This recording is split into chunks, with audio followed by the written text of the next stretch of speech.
ظاہر ہے چندر جس کو قرآن حکیم القمر کہتا ہے چاند، اور یان کہتے ہیں رکب کو، سواری سواری۔ اسی وجہ سے سنسکرت کا جملہ ہے یاتریڑی یاترا شلکم دتو یاترا پترکم چ گرہیت دھوم یا نین نگرانی گچھنتی۔ مسافر لوگ، یاتری کی جمع یاترانی یاتریڑی، تو مسافر لوگ یاترا شلکم دتو یعنی یاترا کی قیمت دے کر، یعنی کرایہ دے کر، اور یاترا پترکم ٹکٹ لے کر، یاترا کا پتر یعنی ٹکٹ لے کر گرہیت تو دھوم یا نین، یان مانے گاڑی، دھوم مانے دھواں، دھوئیں کی گاڑی کے ذریعے یعنی ریلوے کے ذریعے، جی وہ جاتا ہے، وہ دونوں جاتے ہیں، وہ سب جاتے ہیں، جی گچھنتی وہ سب جاتے ہیں۔ تو یہاں دیکھیں دھوم یا نین، دھوم یا نین، دھوم یان مانے ریل گاڑی، دھوئیں کی گاڑی، دھوم کا یعنی دھوئیں کا اس کی سواری، چندریان چاند پر پہنچنے کی سواری، جی دھوم یان سے چندریان سے ثابت ہوا کہ یان کے معنی ہوتا ہے سواری اور چندر کے معنی ہوتے ہیں چاند، اور جس گاڑی کے ذریعے، جس سواری کے ذریعے آدمی چاند پر پہنچے دیٹ از کالڈ چندریان۔ یہ چندریان جو یہ خلائی جو جہاز ہے جس کو اسرو نے بنایا ہے، ISRO Indian space research centre نے، اس کے سائنسدانوں نے بنایا، اسرو جس کا مخفف ہے، اس کو ان لوگوں نے مرکب کیا ہے، بنایا ہے چندریان کو، اور اس کو انہوں نے 14 جولائی 2023 کو روانہ کیا، اور تقریباً 40 دن کا فاصلہ طے کر کے یہ چاند کے جنوبی حصے میں یہ اترا چندریان۔ بھارت وہ پہلا ملک ہے جس کو یہ اعزاز حاصل ہے کہ چاند کے جنوبی حصے کے اندر اس نے اپنا یہ خلائی جہاز اتارا ہے۔ اس سے پہلے کسی ملک نے چاند کے جنوبی حصے میں اپنا خلائی جہاز نہیں اتارا۔ بھارت کو یہ اعزاز حاصل ہے، اور ہم اس پر اسرو کو بدھائی دیتے ہیں، انہیں مبارکباد پیش کرتے ہیں۔ جی یہ جو خلائی جہاز ہے جس کو چندریان کہتے ہیں، یہ پائلٹ لیس ہے، اس میں پائلٹ نہیں ہے، کوئی انسان نہیں ہے جی، اور اس کا وزن تقریباً 3900 کلو گرام ہے، 3900 کلو گرام اس کا وزن ہے چندریان کا، اور اس میں لاگت 6.1 یعنی 6 ارب 1 کروڑ روپے کی لاگت آئی ہے۔ یہ کم سے کم لاگت ہے جو کسی اسپیس کرافٹ کے اندر، کسی خلائی جہاز کے اندر لگائی جاتی ہے، یعنی 6.1 ارب روپے اس کی ترکیب کے اوپر لگے ہیں، بنائے گئے۔ اس کا وزن بھی معلوم ہوا، اس پر جو لاگت آئی وہ بھی معلوم ہوا۔ اس کو کہاں سے بھیجا گیا؟ در حقیقت آندھرا پردیش ستیش دھون خلائی جو مرکز ہے وہاں سے اس کو روانہ کیا گیا، اور اس کو چاند پر پہنچنے کے لیے 40 دن کا عرصہ لگا۔ ہم اس پر اس وجہ سے زور دے رہے ہیں اس لیے کہ یہ چیز ہمارے موضوع سے متعلق ہے۔ 40 دن کے اندر یہ تقریباً 3,86,000 کلومیٹر کا فاصلہ طے کر کے وہاں پر پہنچا ہے۔ اس نے 40 دن کے اندر 3,86,000 کلومیٹر کا فاصلہ طے کیا ہے، اس لیے کہ زمین سے چاند کا جو فاصلہ ہے وہ سائنسدانوں نے بتایا ہے کہ 3,86,000 کلومیٹر ہے۔ تو 3,86,000 کلومیٹر کا فاصلہ طے کر کے 40 دن کے اندر یہ خلائی جہاز چاند کے اوپر اترا ہے۔ یہ 3 حصوں سے مرکب ہے، ایک تو یان ہے وہ، اور دوسرے اس کے اندر ایک لینڈر ہے جس کو وکرم لینڈر بولتے، اور اس کے اندر ایک اور جو سواری ہے جس کو پرگیان روور بولتے۔ تو یہ پرگیان روور اس کے 6 پہیے ہیں، یہ چاند پر اتر گیا ہے، اور چاند پر اتر کر کے یہ 6 پہیے کی جو پرگیان روور ہے، جو گاڑی ہے، یہ گھوم رہی ہے اور یہ چاند کے بارے میں معلومات حاصل کر رہی ہے، چاند کی سطح کا مطالعہ کر رہی ہے، وہاں کی تصویر لے رہی ہے، وہاں کے جو کریٹر سے گڈھے ہیں ان کی تصویریں لے کر لینڈر کو دے رہی ہے، اور لینڈر اس کو اسپیس سینٹر کے اندر بھیج رہا ہے زمین کے اوپر۔ تو یان اور اس کے بعد لینڈر اور یہ جس کا نام وکرم ہے، اور یہ روور ہے جس کو پرگیان روور بولتے۔ یہ تو رہا چندریان کے اوپر تھوڑا سا مبحث۔ اس اسپیس کرافٹ کو، خلائی جہاز کو کہاں اتارا گیا ہے؟ چاند کے جنوبی حصے میں، اور کہا جاتا ہے کہ یہ ڈارک سائڈ آف دا مون ہے، یہ چاند کا سب سے تاریک حصہ ہے۔ کیوں؟ اس لیے کہ یہاں سورج کی روشنی بہت کم پڑتی ہے، اور سورج کی روشنی کم پڑنے کی وجہ سے یہاں چاروں طرف برف پھیلی ہوئی ہے، برف۔ اب یہ جو برف پھیلی ہوئی ہے، اب غور کیجئے کہ یہ اسپیس کرافٹ، یہ خلائی جہاز جو وہاں اتارا گیا ہے، اگر آگے انسانوں کی بستی وہاں بسانی ہوئی تو انسان کی بنیادی ضرورت پہلے پانی ہے، اس برف کو پانی میں تبدیل کر کے اس مسئلے کو حل کیا جا سکتا ہے، اس لیے کہ اس حصے میں سب سے زیادہ برف ہے، اور اس برف کو پانی میں تبدیل کیا جا سکتا ہے جس سے انسان وہاں زندہ رہ سکتا ہے، اس لیے کہ پانی کے بغیر تو کوئی زندہ رہ نہیں سکتا۔ اللہ تبارک و تعالی نے انسانوں کی تخلیق ہی پانی سے فرمائی ہے، اور پانی کے بغیر انسان زندہ نہیں رہ سکتا۔ وَجَعَلْنَا مِنَ الْمَاءِ كُلَّ شَيْءٍ حَيٍّ، ہم نے ہر جاندار کو پانی سے پیدا کیا ہے، تو پانی انسان کی بنیادی ضرورت ہے، اور یہ چاند کے ڈارک سائڈ میں جہاں یہ اسپیس کرافٹ یا خلائی جہاز اترا ہے، وہاں پر برف کافی تعداد میں اور کافی مقدار میں موجود ہے جس کو پانی میں تبدیل کیا جا سکتا ہے۔ ایک مقصد یہ ہے کہ وہاں دیکھا جائے کہ پانی مل سکتا ہے کہ نہیں، لہذا برف ہے وہاں، پانی میں اس کو تبدیل کیا جا سکتا ہے، لہذا انسان زمین سے جا کر وہاں آباد ہو سکتا ہے، بچ سکتا ہے۔ ہو سکتا ہے ان میں سے کچھ لوگ ہوں جو وہاں پہنچ جائیں۔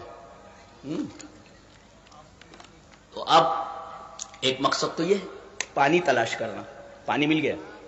دوسرے، پانی مرکب ہے H2O کا تناسب جو ہوتا ہے، یعنی ہائیڈروجن کے 2 حصے اور آکسیجن کا 1 حصہ، تو گویا کہ یہاں آکسیجن اور ہائیڈروجن یہ حاصل کیا جا سکتا ہے 2۔ اور تیسرے، چاند کی سطح کا، اس کے پورے منطقے اور ایریے کا مطالعہ کیا جا سکتا ہے، چاند سے چاند کا مطالعہ ایک، اور پھر چاند سے زمین کا مطالعہ، یہ مقصد ہے۔ اچھا، پھر ایک عنصر ہے ہیلیم، یہ ہیلیم زمین پر بہت کم پایا جاتا ہے، وہاں کافی مقدار میں موجود ہے۔ اگر ہیلیم 3، اگر یہ ہیلیم 3 ہمیں حاصل ہو جائے انڈیا کو، تو اگلے 250 سال تک ایٹمی ایندھن کا مسئلہ حل کیا جا سکتا ہے جی۔ تو ایک مقصد یہ ہے وہاں اس اسپیس کرافٹ کو بھیجنے کا، خلائی جہاز کے بھیجنے کا مقصد یہ ہے۔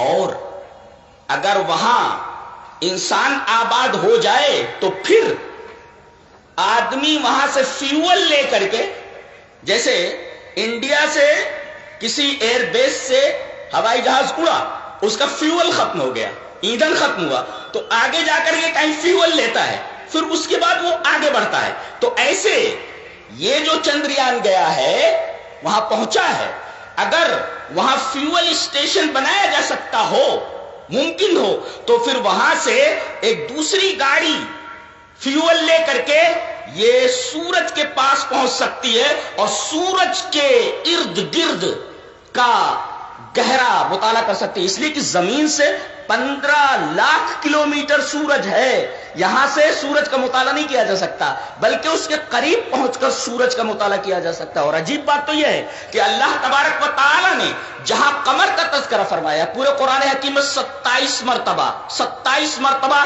لفظ قمر کا استعمال ہوا ہے، اور اکثر جگہوں پر اللہ تبارک و تعالی نے تقریباً تمام جگہوں پر قمر کے ساتھ شمس کا تذکرہ فرمایا ہے. ہر جگہ دیکھو، ابھی آیت کریمہ جو میں نے پڑھی، اللہ تبارک تعالیٰ نے ارشاد فرمایا وَمِنْ آيَاتِهِ اللَّيْلُ وَالنَّهَارُ، اللہ تبارک و تعالیٰ کی نشانیوں میں سے ایک نشانی رات اور دن ہے. دن میں آدمی معاش میں لگا رہتا ہے، تھک جاتا ہے، تو دن کو کمانے کے لیے اللہ تبارک و تعالیٰ نے بنایا، یہ اللہ کی نشانی ہے. اور پھر آدمی تھکا ہارا جب گھر آتا ہے تو اسے سکون چاہیے. اللہ تبارک تعالیٰ نے فرمایا کہ یہ لیل، یہ جو رات ہم نے بنائی ہے، یہ بھی ہماری نشانیوں میں سے ہے کہ یہ رات اپنے اندر سب کو سمیٹ لیتی ہے، جانور تک آرام کرنے لگتے ہیں اور ایک سکون کی سی کیفیت پیدا ہو جاتی ہے. تو دن میں جو تکان آدمی کو لاحق ہوئی تھی وہ رات میں سکون سے بدل جاتی ہے، اس کی تکان دور ہو جاتی ہے. تو یہ رات اور دن دونوں اللہ کی نشانیوں میں سے ایک. والشمس والقمر، اور سورج اور چاند، یہ بھی اللہ کی نشانیوں میں سے ایک نشانی ہے. اب آگے دیکھو، اللہ نے فرمایا چاند سورج، لا تسجدوا للشمس ولا للقمر، یعنی چاند پر پہنچ کر کے یہ ثابت ہو گیا کہ چاند دیوتا نہیں ہو سکتا. قدیم زمانے میں اور اب بھی کچھ لوگ مانتے ہیں کہ چاند دیوتا ہے، چاند خدا ہے، چاند کے اندر الوہی پاور ہے. بتایا گیا کہ جس کورے کے اوپر، جس سیارے کے اوپر تم اپنا قدم رکھ سکتے ہو، تو وہ ایشور کیسے ہو سکتا ہے، وہ خدا کیسے ہو سکتا ہے جو پیروں تلے آ جائے. تو اللہ نے ثابت کر دیا یہ چاند پر چندریان بھیجوا کر کے کہ یہ خدا نہیں ہو سکتا. لہذا جب یہ خدا نہیں ہے تو سجدے کے لائق ہو، جو نیچے ہو سجدے کے لائق کیسے ہو سکتا ہے؟ اللہ عرش پر مستوی ہے، جو عرش پر مستوی ہو، سب سے اوپر ہو، کائنات کے باہر ہو، وہی سجدے کا مستحق ہے، وہی عبادت کا مستحق ہے. جو پیروں کے نیچے آ جائے وہ عبادت کا مستحق کیسے ہو سکتا ہے؟ اللہ تبارک و تعالی نے آفاق کے اندر یہ نشانی دکھا دی کہ چاند جس کو تم دیوتا مانتے ہو، جس کو تم خدا مانتے ہو، یہ خدا نہیں ہو سکتا. اس لیے کہ اس پر تو تم پہنچ چکے ہو نا، اس کا مطالعہ کر رہے ہو. بھلا اللہ تبارک و تعالیٰ کی صفات کا کوئی مطالعہ کر سکتا ہے، جان سکتا کیا ہے، اس کی کیفیت کیا ہے؟ لا، بالکل نہیں. تو تم تو اس کی کیفیت جاننے کے لیے پہنچ گئے ہو. برف ہے، اس کو ایسا کیا جا سکتا ہے. ہیلیم ہے، اس کو جو ایٹمی ایندھن میں تبدیل کیا جا سکتا ہے. پانی ہے، اس کو آکسیجن میں اور ہائیڈروجن میں بدلا جا سکتا ہے. یہ ساری چیزیں وہاں پہنچ کر تم جان رہے ہو، تو یہ خدا کیسے ہو سکتا ہے؟ تو لا تسجدوا للشمس ولا للقمر. ایک نقطہ بڑا عجیب و غریب ہے جو بتانا چاہتا ہوں اس آیت کریمہ میں، وہ یہ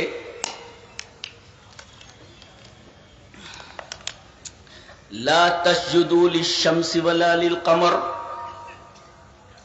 نہ سجدہ کرو، نہ عبادت کرو سورج کی اور نہ چاند کی.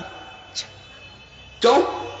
واسجدوا للہ الذی خلقہن، یہ دونوں مخلوق ہیں، تو مخلوق عبادت کے لائق نہیں ہوتی، بلکہ عبادت کرو اس کی جس نے ان کو پیدا کیا ہے. کن کو؟ چاند اور سورج کو. علماء بیٹھے ہوئے ہیں، کیا آنا چاہیے تھا وہاں؟ خلقہما آنا چاہیے کہ خلقہن آنا چاہیے تھا؟ اس لیے کہ دو ہی ہے نا وہاں، چاند اور سورج. تو ضمیر کیسے آنی چاہیے؟ جب دو ہے تو ضمیر تسنیہ آنی چاہیے. لا تسجدوا للشمس ولا للقمر واسجدوا للہ الذی خلقہما. اور سورج اور چاند کی عبادت نہ کرو، بلکہ اس کی عبادت کرو جس نے ان دونوں کو پیدا کیا ہے، چاند اور سورج کو. یہ نہیں کہا گیا واسجدوا للہ الذی خلقہما، بلکہ یہ کہا گیا واسجدوا للہ الذی خلقہن. خلقہن لماذا؟ کیوں؟ پتہ یہ چلا کہ تم تمہاری بس اتنی ہی اوقات ہے کہ چاند تک پہنچ سکو. جانتے ہو کتنے چاند ہیں, کتنے سورج ہیں؟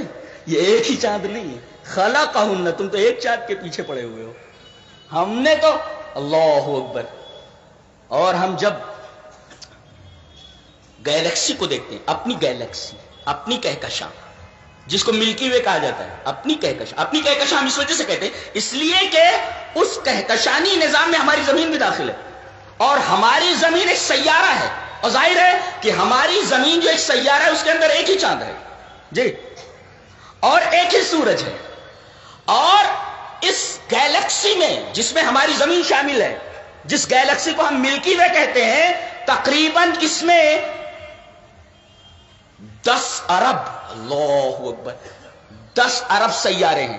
تو اگر زمین ایک سیارہ ہے, اس میں ایک چاند ہے, تو اگر 10 ارب سیارے ہیں تو ہر سیارے میں اگر ایک چاند مانا جائے تو 10 ارب سیارے ہوئے. اللہ نے فرمایا خلقہن, تم تو اسی چاند کو جو تم سے قریب ہے اسی کو دیکھ رہے ہو, وہاں پہنچ رہے ہو. ارے جیسے کروڑوں ہم نے چاند بنا رکھے ہیں. یہ ہے ہماری قدرت, اور یہ ہے ہم جی اللہ. اسی وجہ سے بڑی شان سے بولتا ہے, ہم ایسا کہتے ہیں جی, ہم ایسا کہتے ہیں. اللہ کیا بات ہے. تو ایک سیارے میں ایک چاند. اللہ فرما خلقہن, ایک ہی چاند نہیں ہے, بلکہ ایک گیلیکسی کے اندر اگر 10 ارب سیارے ہیں اور ایک سیارہ جیسے ہماری زمین ایک سیارہ, اس میں ایک چاند ہے, تو 10 ارب سیارے ہیں تو 10 ارب چاند ہوئے. اور اگر ایک سورج مان لیا جائے ایک سیارے کا تو 10 ارب سورج ہوئے. تو واسجدوا للہ الذی خلقہن, ایک چاند جس نے نہیں پیدا کیا بلکہ اربوں چاند پیدا کیے. ایک سورج نہیں پیدا کیا, اربوں سورج پیدا کیے. تم تو ابھی ایک ہی چاند اور ایک ہی سورج کے چکر میں لگے ہوئے. اللہ اکبر. اللہ تبارک و تعالیٰ, آدمی کو روکتے کھڑے ہو جائیں اللہ تبارک و تعالیٰ کی عظمت کو اور اس آیت کریمہ کو دیکھ کر کے. سمجھتے ہیں؟ پھر آیت کریمہ پڑھتا, وَمِنْ آيَاتِهِ اللَّيْلُ وَالنَّهَارُ, کیا شان ہے بولنے کی. وَالشَّمْسُ وَالْقَمَرُ لَا تَسْجُدُوا لِلشَّمْسِ وَلَا لِلْقَمَرِ وَاسْجُدُوا لِلَّهِ الَّذِي خَلَقَهُنَّ لَا خَلَقَهُمَا وَاسْجُدُوا لِلَّهِ الَّذِي خَلَقَهُنَّ.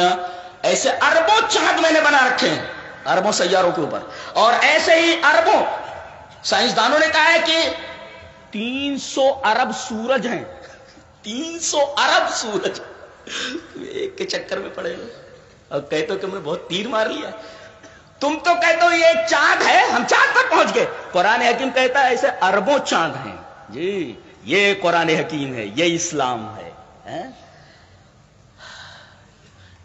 ایک نکتہ بتاؤں علماء کو, قرآن حکیم کا یہ اعجاز ہے کہ جو لفظ استعمال کر دیا اس کی جگہ پر آپ کوئی دوسرا لفظ نہیں لا سکتے جی, جو خود بتاتا ہے کہ یہ اللہ تبارک و تعالیٰ کا کلام ہے. جیسے ان اللہ فالق الحب والنوى یخرج الحی من المیت ومخرج المیت من الحی. دیکھ رہے ہیں اللہ دانوں کو اور گٹھنیوں کو پھاڑنے والا ہے. یہاں فلک کی جگہ پر کوئی اور لفظ لے آؤ گے تفسد السورہ, آیت کی تصویر بدل جائے گی جی. تفسد السورت, سورت السورہ, تو بلکہ سورت الآیہ, آیت کی صورت بگڑ جائے گی اگر. بے شک اللہ دانوں کو اور گٹھلیوں کو پھاڑنے والا ہے. فلک جانتے فلک کس کو بولتے ہیں؟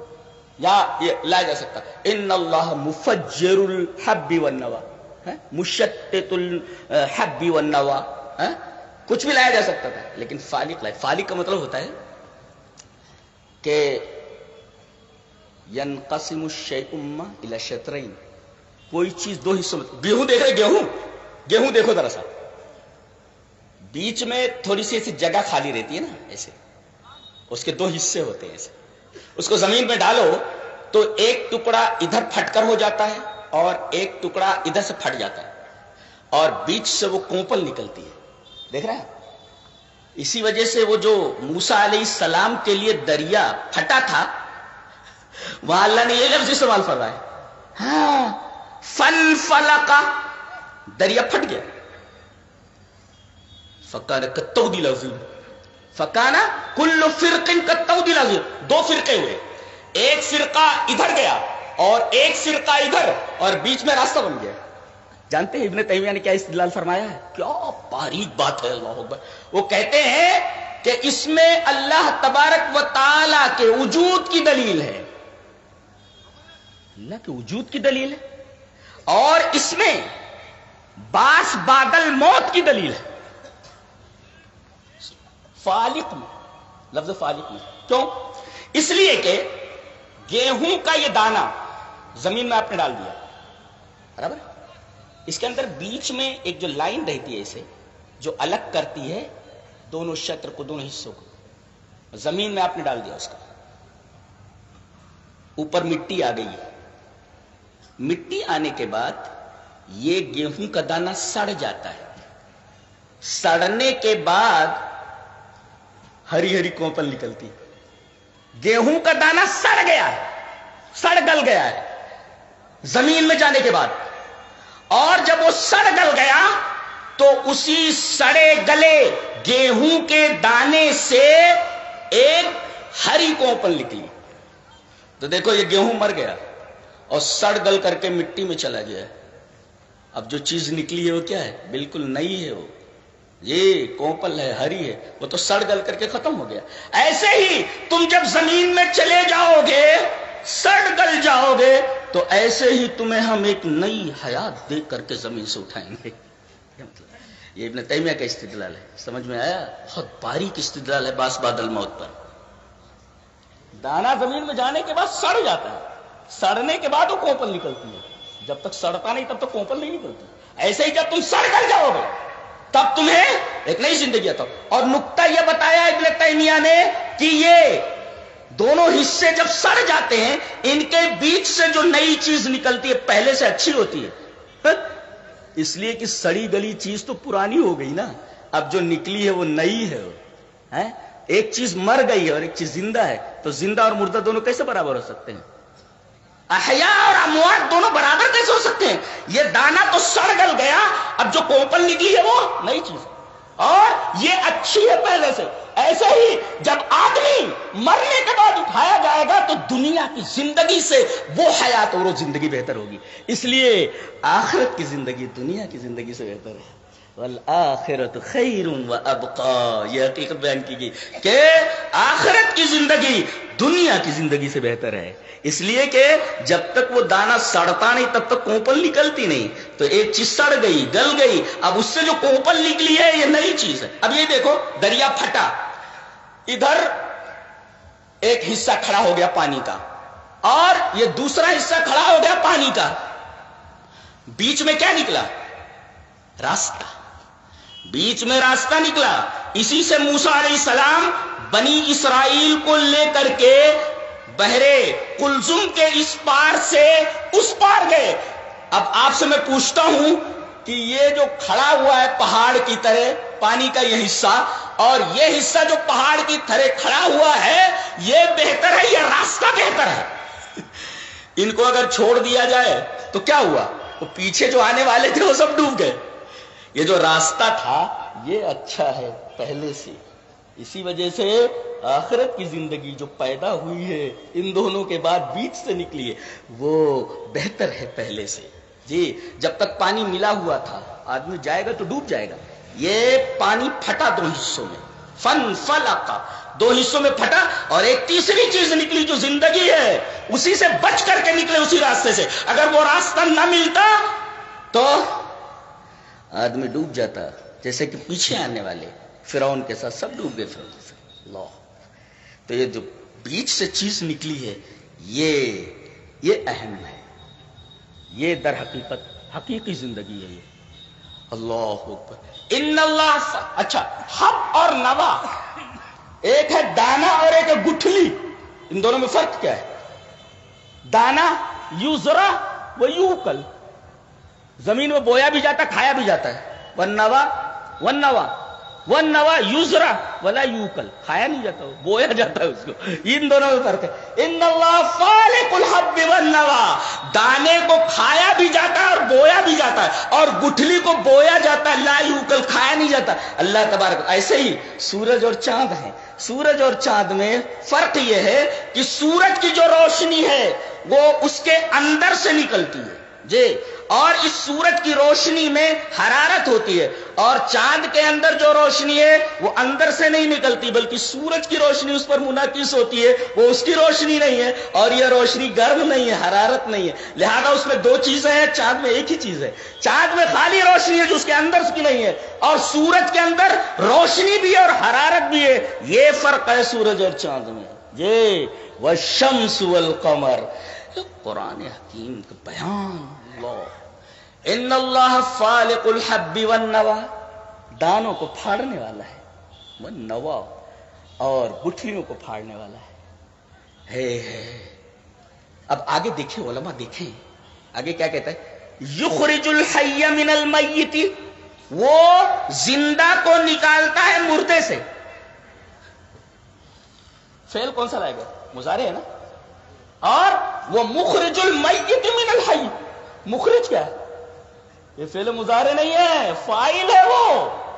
اور آپ کو معلوم ہے کہ یخرجو جو مضارع ہے اس کے اندر دو چیزیں پائی جاتی ہیں. دو چیزیں، مخرج میں ایک چیز ہے اور یخرجو میں دو چیزیں ہیں.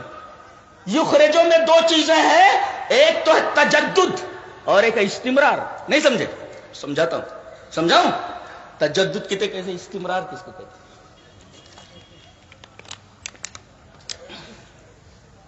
گیہوں کا دنا پھٹا، کومپل نکلی، برابر.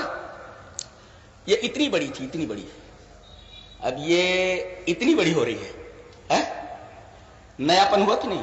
ارے بھائی اتنی تھی کومپل نا جو نکلی ہے، اب یہ اتنی بڑی ہو گئی، پھر یہ اتنی بڑی ہو گئی، پھر یہ اتنی بڑی ہو گئی، پھر یہ اتنی بڑی، پھر اتنی بڑی، پھر اتنی بڑی، پھر اتنی بڑی. دیکھو تجدد ہو رہا ہے نا، جدت آ رہی کہ نہیں، نیونیس آ رہا ہے کہ نہیں، بھائی نیا ہوتا جا رہا ہے. ارے بھائی یہ اتنی بڑی تھی، پھر اس کے بعد اتنی بڑی، نیا پن آیا کہ نہیں، پھر یہ اتنی بڑی، نیا پن. تجدد بولتے ہیں نیا پن، نیا پن آنا. اور یہ مسلسل بڑھ رہی ہے، جس کو استمرار کہتے ہیں، کنٹینیوس، ٹو بی کنٹینیوس، مسلسل بڑھ رہی ہے آگے. یتنامہ، یتنامہ بڑھ رہی، وہ یتطاول بڑھ رہی ہے آگے کی طرف. دیٹس کالڈ استمرار، بڑھ رہی، یہ مسلسل بڑھ رہی ہو. اور دوسرے جتنا بڑھ رہی ہے اتنا تجدید ہو رہی ہے اس کی. اتنی تھی پھر اتنا ہو گیا تو تجدد ہوا کہ نہیں. تو گویا کہ مضارع میں تجدد اور استمرار ہے، اور وہ فاعل ہے، وہ مخرج. مخرج کے اندر ایک ہی چیز ہے. کیا؟ مخرج کے اندر ایک ہی چیز ہے، بس وہ نکل رہا ہے، دو چیز اس میں ہے ہی نہیں. اس لیے کہ زندہ کو یخرج الحی من المیت، نکالتا ہے جی زندہ کو مردہ سے. وہ مخرج المیت، اور میت کو نکالتا ہے. اگر ایسا ہوتا یخرج المیت تو اس کا مطلب ہے میت بھی بڑھتی ہے کیا؟ مسلسل بڑھتی ہے، میت کے اتنی رہتی ہے اتنی بڑی ہو جاتی ہے. اللہ اکبر. اگر یخرج کہہ دیتا وہاں پر تفسد صورت مفہوم، مفہوم کی شکل ہی بگڑ جاتی ہے. دیکھ رہے ہیں آپ، مفہوم کی صورت بگڑ جاتی تھی اگر یخرج بول دیتا تو. اس لیے کہ میت کہاں بڑھتی ہے، یخرج لاتا تو لازم آتا کہ میت بڑھ رہی ہے، اور تجدد. اور میت اتنی بڑی تھی، اب یہ اتنی بڑی ہو گئی ہے، اور مسلسل میت بڑھ رہی ہے. کیسے؟ میت بڑھتی نہیں. تو گویا کہ جو مضارع ہوتا ہے اس میں دو چیزیں پائی جاتی ہیں، تجدد اور استمرار. اور مخرج کے اندر ایک ہی چیز پائی جاتی ہے، مر گیا بس مر گیا جی. تو جو لفظ جہاں لایا گیا ہے وہ لفظ وہیں پر مناسب ہے. دوسرا لفظ لائیں گے تو وہ لفظ وہ معنی نہیں دے سکتا، اگرچہ ایسا لگے کہ اس کے مرادف ہے. تو یہ پہلی گفتگو تھی لفظ چندریان کے اوپر جی. اس کے بعد آپ دیکھیں گے کہ یہ 3 ہے. اس کا مطلب اس سے پہلے 2 کوششیں ہو چکی. ایک 2008 میں پہلی دفعہ گیا ہے، اور دوسری کوشش ہوئی ہے 2019 کے اندر. یہ تیسری کوشش ہے، یہ جو اب بھیجی گئی ہے. یہ کب پہنچی ہے وہاں؟ یہ سواری وہاں پہنچی ہے 23 اگست کو 6:04 پر یہ چاند کے اوپر لینڈ ہوئی اتری ہے. اس کا مطلب یہ تیسری کوشش ہے اسرو کی. اس سے پہلے 2 کوششیں ہو چکی ہیں, اس وجہ سے اس کو چندریان 3 کہا جاتا ہے. اب یہ چندریان 3 کے اوپر ہماری گفتگو ختم. اب تسخیر کے اوپر آتے ہیں. تسخیر کس کو کہتے ہیں؟ تسخیر ما معنی تسخیر؟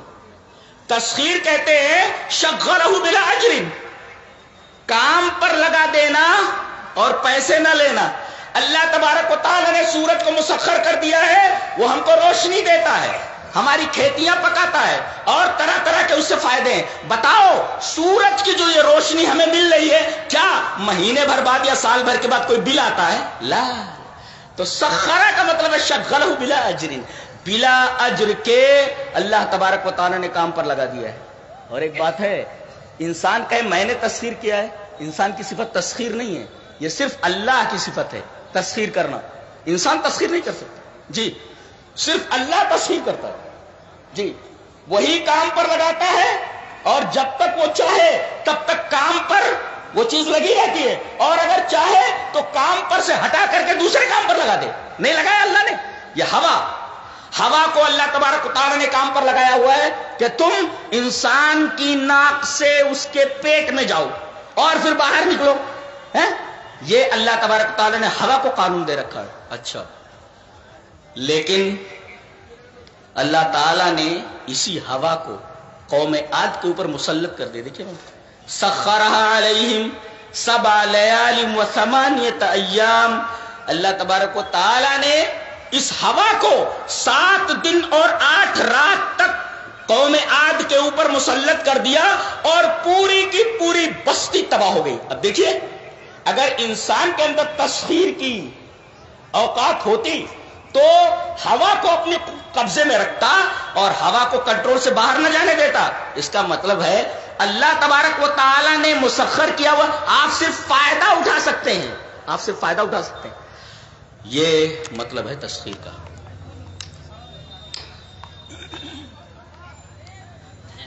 ایک چیز اور دیکھیں تسخیر کے اندر کہ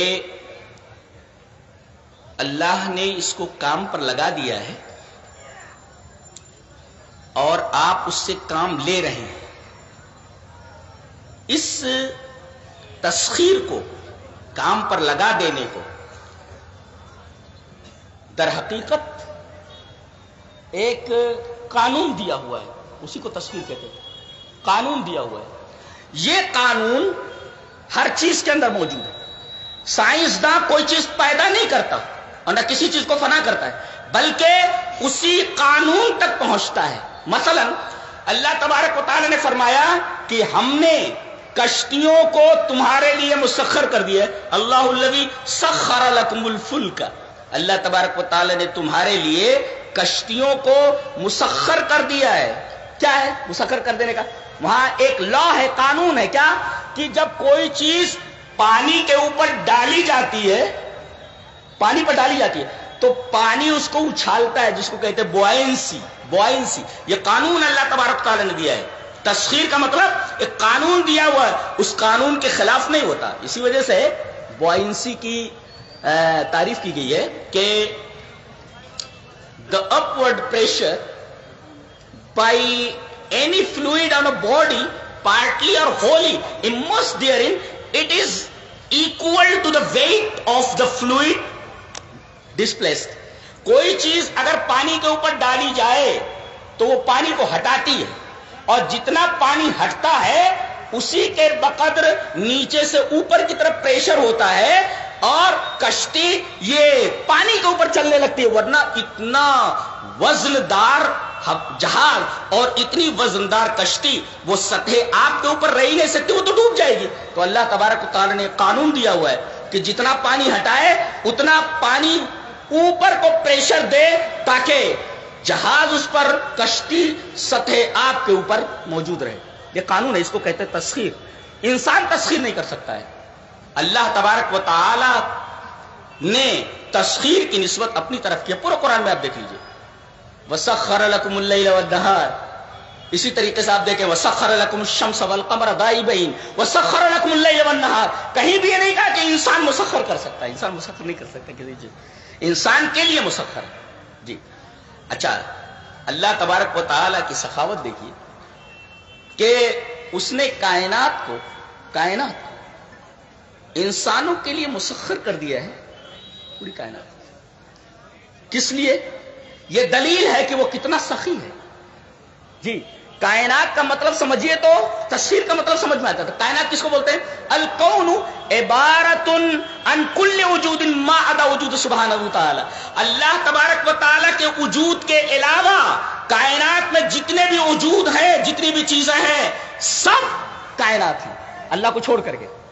اب ظاہر ہے کہ اللہ فرما رہا ہے کہ ہم نے کائنات کو، یعنی جتنی بھی چیزیں ہیں میرے علاوہ، وہ سب کی سب میں نے تمہارے کام میں لگا دیا ہے۔ تو اب تمہارا کام کیا ہونا چاہیے؟ ایک طرف تو اللہ کی سخاوت دیکھیے، اس کا جود و کرم دیکھیے کہ پوری کائنات کو تمہاری خدمت میں لگا دیا ہے، تو تم کس مرض کی دوا ہو؟ اللہ تبارک و تعالی نے بتایا کہ پوری کائنات تمہاری خدمت کے لیے ہے تو تم میری عبادت کے لیے ہو۔ پوری کائنات تمہاری خدمت میں لگی ہوئی ہے تو تمہارا مقصد کیا ہے؟ وما خلقت الجن والانس الا لیعبدون۔ میں نے جنوں کو اور انسانوں کو اس لیے پیدا کیا تاکہ وہ میری عبادت کرے۔ کائنات کی ساری چیزیں تمہاری خدمت میں لگی ہوئی ہیں اور تمہارا کام اب یہ بنتا ہے کہ تم صرف اللہ ہی کی عبادت کرو۔ وہی کہا گیا وَاسْجُدُوا لِلَّهِ الَّذِي خَلَقَهُنَّ إِن كُنتُمْ إِيَّاهُ تَعْبُدُونَ۔